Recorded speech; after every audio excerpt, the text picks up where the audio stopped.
Happy New Year, everyone. Welcome to 2019. Now, you know why I'm here. Christmas Day was wonderful. It was lovely spending time with family and eating copious amounts of food. But there was something missing. A 13-year-old tradition just gone. Oh, yeah, Doctor Who. The evening on the 25th did feel a little bit empty, but not all was lost, as New Year's Day, or yesterday, as I know it, brought us a New Year's special instead. Resolution. Chris Chibnall had quite the feat on his hands. After the teaser, which absolutely pointed at the villain of the week being a Dalek, cue most dangerous creature in the universe soundbite here, or not, as the BBC would then make their own casing out of copyright infringements and blast the What Culture YouTube channel out of the sky. After it was confirmed that the Daleks were involved, expectations shot even higher than they already were. Firstly, if you've been watching ups and downs of this series, if not, why not? Playlist will be linked to the end of the video. Thank you very much, Mr. Heppel. You'll know that Chibnall's writing hasn't always been up to snuff, so that means something mediocre at the end of this wouldn't have been at all surprising. And secondly, the Daleks. In my opinion, the last good Dalek episode was The Stolen Earth and Journey's End way back in 2008. Moffat's attempts at Dalek episodes have been alright. A lot of potential, but nothing really met the mark. The terrifying presence the Daleks have had for so many years has diluted to the state of meh. Chibber's had his work cut out for him, a bar he needed to meet for himself, and want to bring the Daleks back to their whole point of existence, being the scariest, most merciless creature in all of fiction. Did he manage it? Well, let's say ringing in the new year wasn't exactly a bad time.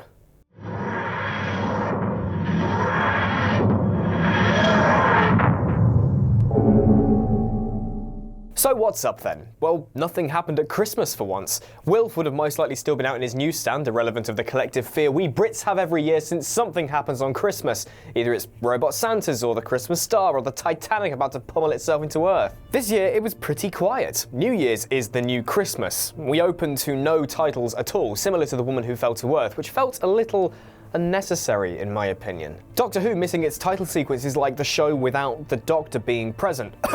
Love and Monsters. Anyway, we're in the 9th century and it's post big old battle and the villain has been slain. It was cut into 3 and was buried across the globe. Centuries later in Sheffield, 1/3 is unearthed and reawakened under ultraviolet light. Okay. The 3 parts then come together and a Dalek is reborn. New character Lynn is the first to find it stuck up against the wall, and damn, this thing is creepy. Many have said that this 2005 Time War Dalek design is getting a little bit stale, and I do agree, and that includes the squid thing inside. This one looks slightly different. It looks less sentient and more creepy, if you ask me. Now, if Chibnall can make the Dalek outside the case scary, surely it'd be an absolute piece of cake to make it even scarier when it's suited and booted. After watching 19 New Year's celebrations consecutively, as you do, the Doctor's Earth alarm goes off, something she keeps on standby just in case something happens back home. Which is fair enough, I guess. A tenor says we'll never see this Earth alarm ever again. Something alien is teleporting itself across the planet and spooky things are converging on Sheffield.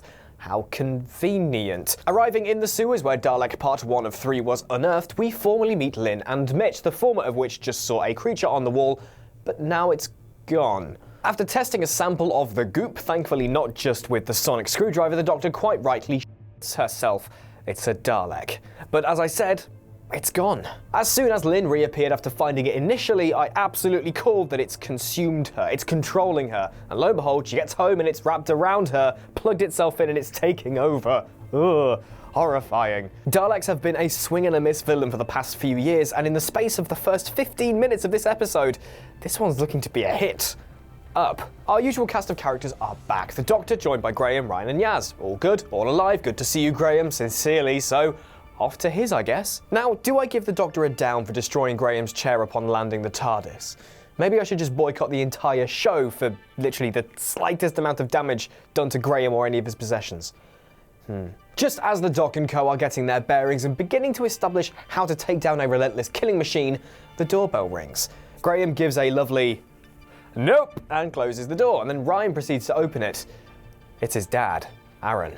Not exactly who you'd want to see crop up at a time like this. The Doctor doesn't hesitate.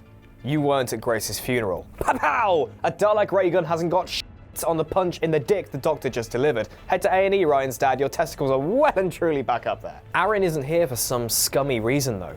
It's a new year and he's wanting to turn a new leaf. He's wanting to reconnect with his son and rebuild his family. Picks his times, eh? Ryan wants to speak to him. Quite rightly so. So while the Doctor, Graham and Yaz are doing their thing, Ryan and his dad head round the corner to a cafe. First things first, Aaron tries to sell the cafe owner a microwave. As you do. Ryan eventually begins to monologue about what his dad needs to say to him as he's completely lost on what to do. He acknowledges that he messed up, but that doesn't automatically make it okay that he's turned up again. Ryan's speech here is incredible, and it's really powerful stuff, and it's great seeing it come from a character who's usually about as interesting as being sold a microwave. This sequence did seem a little out of place in terms of pacing, but it was well executed. Ryan is not a character that's all talk and no walk. I was wanting to see him tear into his father after the stuff he said about him during Series 11, and he duly did. Suddenly, Ryan isn't so boring anymore. Up. For now. This Dalek then, it's taken over Lynn and it's using her to search the internet to know everything.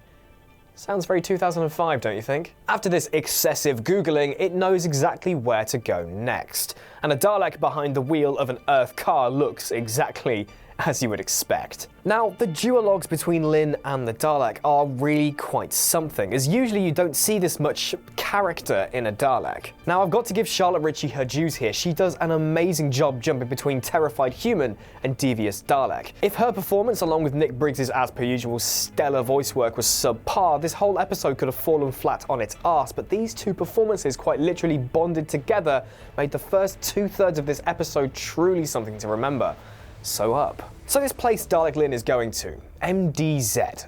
What is it exactly? Well, the logo looks to be very Dalek-esque. We've seen this sort of logo foreshadowing before in Doctor Who, both of these times with Cybermen. First in 2006's Rise of the Cybermen, and again in 2014's Dark Water, but here we have it for Daleks. Other than picking up a few bits of Dalek, including the iconic ray gun, what other purpose does this company serve? The logo foreshadowing something Dalek must have a purpose, and I'm pretty certain it wasn't set up for re-kitting 3 chunks of a Dalek buried centuries ago. Similar to the Cyberman stuff in previous series, the Cybermen themselves were behind these companies. So is the same happening here with the Daleks? Will this place return in a future Dalek episode? Will the Doctor burst into a boardroom in the MDZ headquarters to find Dalek Supreme and Davros arguing over who got who in the Office Secret Santa? Maybe. Eventually the Doctor cottons on that this isn't just any old Dalek. It's a scout Dalek, a reconnaissance Dalek, more advanced and more capable than just the bog standard drones. Sent ahead from Skaro to establish the first deadly contact with a new planet before sending in the rest of the troops, of course this Dalek failed at the hands of yay old humans, but now it's awake again, and it's going to finish what it was sent here to do. Incredibly, this very powerful Dalek stalled the TARDIS when it knew it was being tracked, but it didn't stop the Doctor ringing it up for a natter. It ended up laughing at the Doctor. Whoa, a big mistake. Press a few buttons, turn the TARDIS red, bosh, hologram. Say that to my face. This Dalek is set on attempting to contact its home planet to send in the rest of the troops, and it can't do that when it's attached to some measly human. While the Doctor is going toe-to-toe with Dalek Lynn, Graham is having the pleasure of speaking to Aaron. Now, Graham despises this man. He left Grace, he left Ryan, and Graham saw firsthand what that was like for them. Even when he could have torn him a third new belly button after the Doctor and Ryan did before, he didn't. Like the Doctors of yore, not sure about 13 on this one yet, he wants the best for everyone, including to some extent, the bad guys. He chats to Aaron about Grace and asks him why he didn't come to the funeral. Aaron opens up and it looks as if he genuinely wants to rekindle things with his abandoned family. And Graham tells him that he does still have time. I've said it before and I'll say it again. Graham, you are getting an up. I'm gonna miss you this year. A Grahamless year. What kind of existence is that? So, Dalek Lynn rocks up to a farm and we get to see the negative skeleton death effect for the first time, and boy howdy, it was wonderful. Seeing the skeleton of the victim scared the crap out of me back in the day, and it's still definitely a bit creepy now. So why this farm? Well, it's secluded and there's tools and bits of metal and all sorts lying around. Time for Dalek Lynn to get building. As I've said, a human isn't very durable against an entire planet's military, so best suit up. Without any help from UNIT, I was so hoping for the name-dropped Kate Stewart to make an appearance, but alas, the Doctor tracks the Dalek down and finds Lynn unplugged but still alive, which I thought was a bit odd. Surely the Dalek would have killed her off since he was done with her.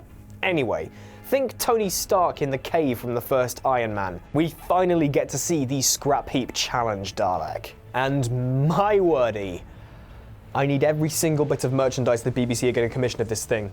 Gimme. This design gets an up from me. I love the hodgepodge nature of this design since it's genuinely made from, I guess, bits of old tractors and lawnmowers, etc. But it's still very reminiscent of the Time War Daleks, and that silhouette is still pretty menacing as always. There are some that haven't been as positive about the design, and apparently Chibnall has ruined the Daleks here. Now, I do suggest you do some research. This Dalek hasn't replaced the ones we know. It is quite literally a one-off, so before you grab your pitchforks and take it to Twitter, how about you get some context first? Blimey. So the Dalek wreaks havoc in order to reach the government communications headquarters, to use all of the UK's radar dishes and whatnot to contact Skaro. Little does it know, the Doctor exploded the ever-living piss out of Skaro way back in 1988's Remembrance of the Daleks. Again, best Who story ever, just saying. We see this single Dalek massacre a ton of military in the majority of this government building. 2005's Dalek is one of my favourite ever Doctor Who stories, and the idea of the Dalek breaking out of Henry Van Statten's complex entirely to wreak havoc on Utah sounds pretty awesome. And nearly 14 years later, we got to see that sort of thing happen. I was like a kid at not Christmas. Now I will say, however, some of the Dalek ray gun deaths were a bit Go back to 1984's Resurrection of the Daleks, and some of the deaths by Dalek in that were truly blood-curdling. More oomph, please, actors. You're being killed off by one of the most iconic villains in pop culture history. At least be a little more enthusiastic about it. Still, we got to see a Dalek pop missiles from its skirt boobs and go toe-to-toe with a tank. I don't know why I said skirt boobs. What was I on when I wrote this script? The Doctor catches up with DIY SOS Dalek at GCHQ and manages to stop it from sending the signal to potential reinforcements. How, you ask? Aaron's amazing microwave. Yeah. Since only a portion of this Dalek is actually polycarbide, Dalekanium, whatever you want to call it, it seems it's quite susceptible to everyday kitchen appliances. Mark my words, the Doctor stops a Sontaran invasion with the base bit of a kettle and a broken toaster in Series 12. You heard it here first. Distract the Daleks, slap on some microwave bits, and presto! What happens when you microwave a tin can? Kaboom! As I've said though, this Dalek is clever, and it escapes just in time only to latch on to Aaron. Ah, piss. Re-Naked Dalek has a new hostage and it demands to be taken to Skaro. Oh, of course, you didn't know. Skaro is nothing but cinders. You want to go home? Sure. Vacuum corridor is pulling you out of the ship, but it's taking too long. Now everyone's at risk of being pulled into a sun, especially the one closest to the door, Ryan's dad. But Ryan saves him. He manages to talk to Aaron, getting past the Dalek bits surrounding his consciousness, and grabs his hand. The Dalek is sucked away, all is safe, and Ryan's dad is forgiven.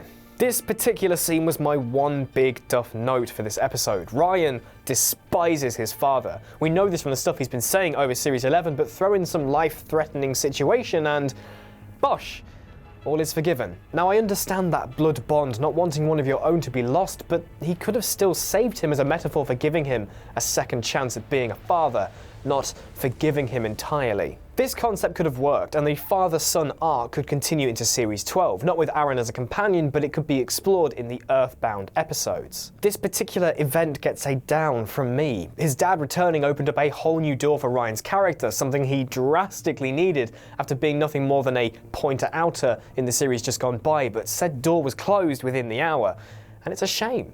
Speaking of companions doing stuff, or lack thereof, most of the time I forgot Yaz was even there. I guess the balance of 3 companions will never be met, eh? Prove me wrong, Chris. Prove me wrong. All in all, Resolution was the series finale we all wanted back in December. Chibnall did an amazing job here. Ryan was fleshed out, Graham was lovely as always, and the Daleks are menacing again.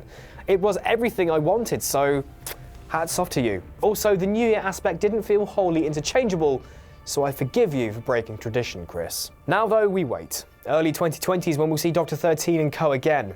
It's going to be a long year, I know. Must be time to watch Series 1 through 4 again, or maybe Torchwood. Anyway, what did you think of Resolution, and is the character of the Daleks back on form again? Let me know what you think down below.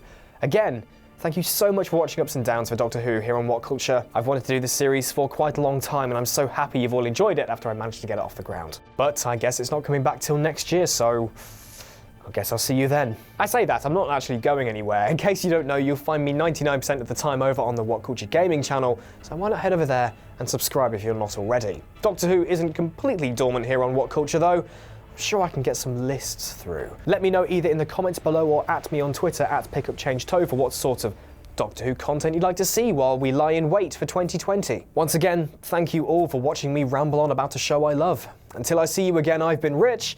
Don't forget to subscribe to What Culture here on YouTube, and there's always stuff going on at whatculture.com. Happy New Year to you all, and I hope 2019 serves you well. See you soon.